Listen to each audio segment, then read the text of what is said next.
தாவேகாவில் தூத்துக்குடி மாவட்ட செயலாளர் பொறுப்பு வழங்காததால் விரக்தியில் விஜய் காரை மறித்தும் தாவேக தலைமை அலுவலக வாசலில் அமர்ந்தும் தர்ணா போராட்டம் நடத்தி பரபரப்பை ஏற்படுத்தியவர் அஜிதா ஆக்னல்.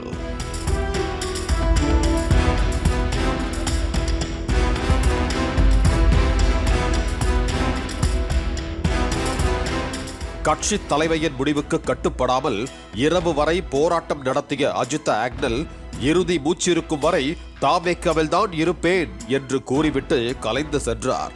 எங்களோட உயிருள்ள கடைசி நொடி வரைக்கும் எங்களுடைய தமிழக வெற்றி கழகத்திற்காகவும் எங்கள் தளபதிக்காகவும் எங்களுடைய இறுதி மூச்சு வரை நாங்கள் பயணிப்போம். நன்றி. இதற்கிடையே அவர் குறிப்பிட்ட சமூகம் என்பதால் மாவட்ட செயலாளர் பொறுப்பு வழங்கப்படவில்லை என்று சிலர் சமூக வலைதளங்களில் கருத்து பதிவிட்ட நிலையில் அவரது சமூகத்தைச் சேர்ந்தவருக்கு திருச்செந்தூர் தொகுதிக்குட்பட்ட பகுதியில் மாவட்ட செயலாளர் பொறுப்பு வழங்கப்பட்டிருப்பதாக சுட்டிக்காட்டிய தாவேக பெண் நிர்வாகிகள் சிலர் அஜிதாவை கடுமையாக விமர்சித்தனர். அஜிதா ஆக்னல் என்னும் திமுகவோட கைகூலி அஜிதா ஆக்னல் அக்கா இந்த கட்சியில பெண்களுக்கு உரிமை இல்ல, முன்னுரிமை கொடுக்க மாட்டேங்காங்கன்னு அக்கா சொல்லியிருக்காங்க நிறைய பேட்டியில. இத்தனை பெண்கள் இருக்கோம், நாங்க எல்லாருமே தூத்துக்குடி மாவட்டத்தை சேர்ந்தவங்க. மீனவ பெண்களை மதிக்க மாட்டேங்காங்கன்னு தாவேகாவை பத்தி ஒரு குற்றச்சாட்டு வச்சிருக்காங்க. அதை நான் வன்மையா கண்டிக்கிறேன். ஏன்னா நானும் ஒரு மீனவ பெண்ணு.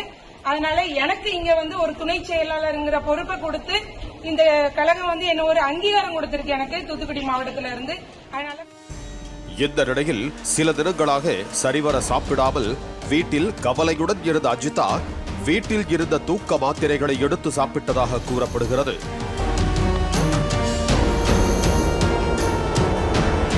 அஜிதாவை மீட்டு அருகில் உள்ள சிறிய மருத்துவமனையில் சிகிச்சைக்காக அனுமதித்தனர். அங்கு முதலுதவி சிகிச்சை அளிக்கப்பட்டு மேல் சிகிச்சைக்காக தனியார் மருத்துவமனையில் அனுமதிக்கப்பட்டார். அங்கு செய்தியாளர்களை சந்தித்த அஜிதாவின் கணவர் ஆக்னல் தாவேகாவுக்கு கடுமையாக உழைத்த அஜிதாவை திமுக கைக்கூலி என்று கடுமையாக விமர்சித்ததால் விரக்தியில் தூக்க மாத்திரை உட்கொண்டதாக தெரிவித்தார். தான் அவரை தக்க நேரத்தில் மீட்டு சிகிச்சைக்காக மருத்துவமனையில் அனுமதித்து காப்பாற்றியதாக அவர் தெரிவித்தார். பாலிமர் செய்திகளுக்காக செய்தியாளர்கள் ஷேக் மதார், மகேந்திரன் மற்றும் யுவராஜ். பிளே ஸ்டோர் மற்றும் ஆப் ஸ்டோரில் இருந்து பாலிமர் செயலியை QR கோடு மூலம் பதிவிறக்கம் செய்யுங்கள். செய்திகளை உடனுக்குடன் பெறுங்கள்.